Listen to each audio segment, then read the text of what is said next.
मत्ती की अंजील उसका 22 अध्याय,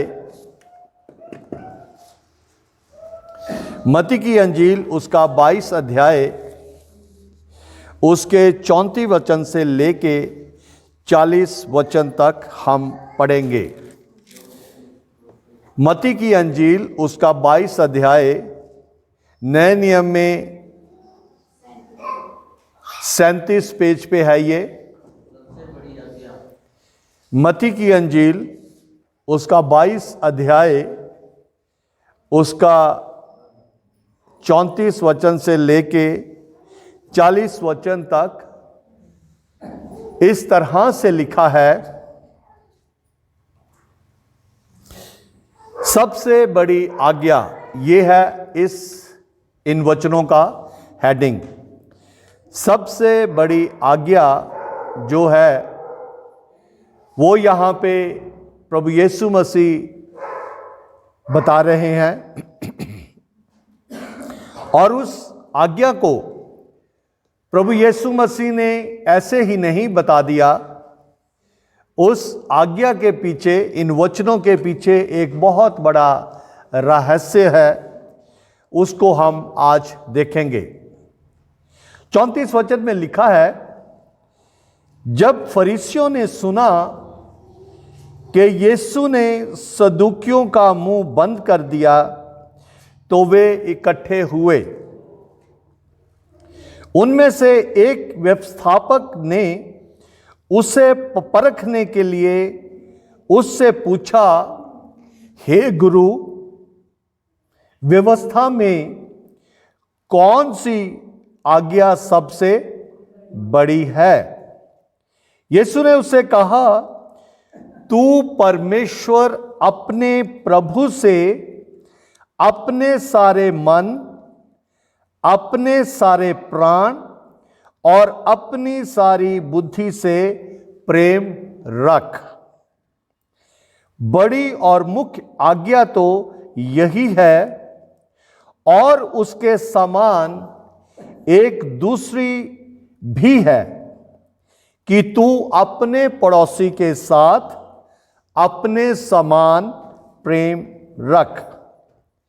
यही दो आज्ञाएं सारी व्यवस्था और भविष्यद्वक्ताओं का आधार है।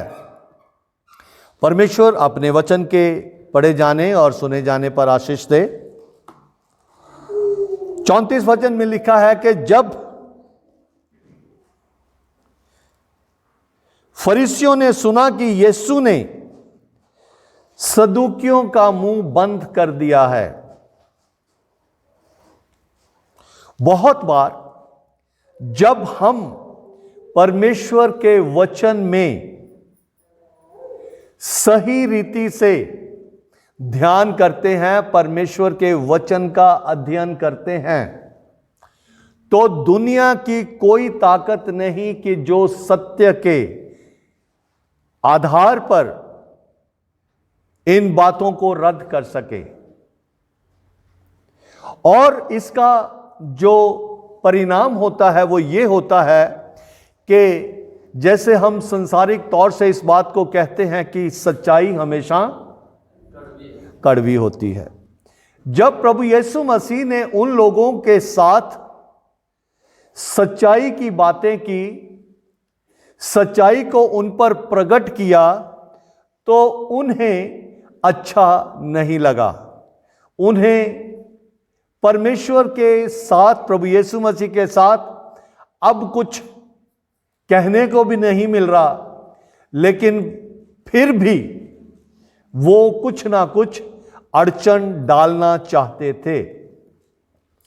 प्रभु यीशु मसीह ने मत्ती की अंजील उसका 5 अध्याय उसके 17 वचन में इस तरह से उनके साथ बातचीत की, ये ना समझो। मत्ती की अंजील 5 अध्याय 17 वचन, यहां इस तरह से प्रभु यीशु मसीह ने कहा है, ये ना समझो कि मैं व्यवस्था या भविष्यद्वक्ताओं की पुस्तकों को लोप करने आया हूं। लोप करने नहीं, परंतु पूरा करने आया हूं। अब प्रभु यीशु मसीह ने ये जो बात कही है कि मैं ये ना समझो कि मैं व्यवस्था, शरा जिसको लॉ कहते हैं, उस समय में व्यवस्था ठहराई हुई थी कि जो ये काम करेगा उसको ये ऐसी सजा मिलेगी, जो ये काम करेगा उसको ऐसी सजा मिलेगी। प्रभु यीशु मसीह इस बात को कहते हैं, उन लोगों को समझाते हैं, बताते हैं कि ये ना समझो कि मैं व्यवस्था या भविष्यद्वक्ताओं की किताबों को, अब भविष्यद्वक्ताओं की किताबों के बारे में मैं आपसे ये कहना चाहता हूं कि भविष्यद्वक्ता जो है उनको उर्दू भाषा में नबी भी कहा जाता था। और नबी जो है ये वो लोग हैं जो परमेश्वर से सुनते थे और आगे लोगों को बताते थे। परमेश्वर से सुनी हुई बात जो भविष्यद्वक्ताओं के द्वारा किताबों में लिखी गई हैं, प्रभु यीशु मसीह इस बात को कह रहे हैं कि मैं उस परमेश्वर की उन बातों को जो लिखी हुई है उनको लोप करने या रद्द करने नहीं आया, क्योंकि जो कुछ परमेश्वर पिता ने उनसे कहा उन्हीं को उन्होंने लिखा। उन सारी बातों को जो परमेश्वर के द्वारा कही गई हैं उनको मैं लोप करने के लिए, रद्द करने के लिए नहीं, बल्कि पूरा करने के लिए आया हूं। और ये सारी बातें जो हैं ये उस समय उन लोगों के लिए और आज भी बहुत जगहों पर परमेश्वर की सच्चाइयों का लोग विरोध करते हैं। परमेश्वर की बातों को वो आसानी से ग्रहण नहीं कर पाते और इसी वजह से कुछ ना कुछ उसमें जोड़ के उल्टा सीधा उसको प्रकट करते हैं। लेकिन परमेश्वर प्रभु यीशु मसीह जो इस संसार का मालिक है, इस संसार के लोगों से प्रेम करता है, उनको वो उस पाप के बंधन से, उस व्यवस्था से जिस व्यवस्था में लिखा है कि पाप की मजदूरी मृत्यु है, यीशु मसीह उस व्यवस्था को पूरा करने के लिए आया। और ये यहां पे उसने इस बात को कहा कि ये ना समझो कि मैं उस लॉ को, उस व्यवस्था को, उस शरअ को लोप करने या रद्द करने के लिए आया हूं। यह ना समझो कि जो कुछ परमेश्वर ने अपने लोगों के द्वारा कहा है उनका कोई अर्थ नहीं था। वो परमेश्वर से कही गई बात, परमेश्वर के लोगों के द्वारा सुनी गई बात जो संसार के लोगों तक पहुंची है उसको मैं पूरा करने के लिए आया हूं। अब जब ये बात हो गई तो अब क्या हो रहा है, उनको कोई बात नहीं आ रही, वो चुप हो गए। उनके पास कोई भी उस बात का जवाब ना रहा। लेकिन क्योंकि उनका मन परमेश्वर के साथ सीधा नहीं था, परमेश्वर के साथ उनका एक मन ना होना, वो सारी सभा के बीच में अलग एक अफवाह उड़ाने की कोशिश कर रहे हैं। उसी तरह से आज भी परमेश्वर की हजूरी में बहुत लोग आते हैं, लेकिन उन लोगों का मन जो है परमेश्वर के साथ मिला नहीं होता, उनका मन परमेश्वर के साथ जुड़ा नहीं होता।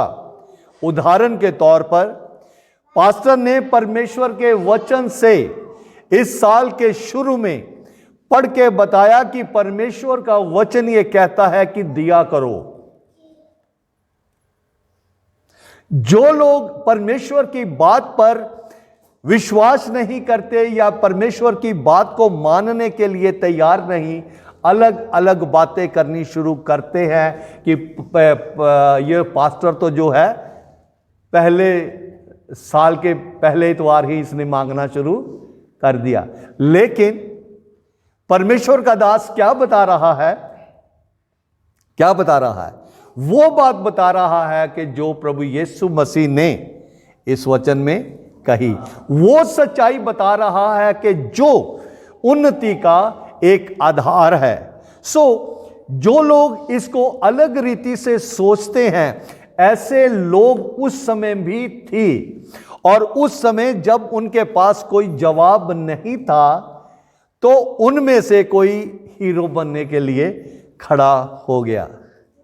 आज भी बहुत सी चीजों में कुछ लोगों की ऐसी मनसा होती है कि वो लीडरशिप करे, गलत ही सही, लेकिन वो लीडरशिप करना चाहते हैं। यहां पे लिखा है कि उस समय क्या हुआ कि वो जब उनका मुंह बंद हो गया और वो इकट्ठे हुए, इकट्ठे होकर ही सहमति बनती है, सही काम पे भी और गलत काम पे भी। अगर लोग इकट्ठे नहीं होते तो ना तो अच्छे काम के लिए सहमति हो सकती है और ना बुरे काम के लिए सहमति हो सकती है। लोग इकट्ठे हो गए। अब लोग इकट्ठा हुए, जैसे मैं बहुत बार इस बात को कहता हूं कि जहां पे ज्यादा बातें होती हैं वहां पे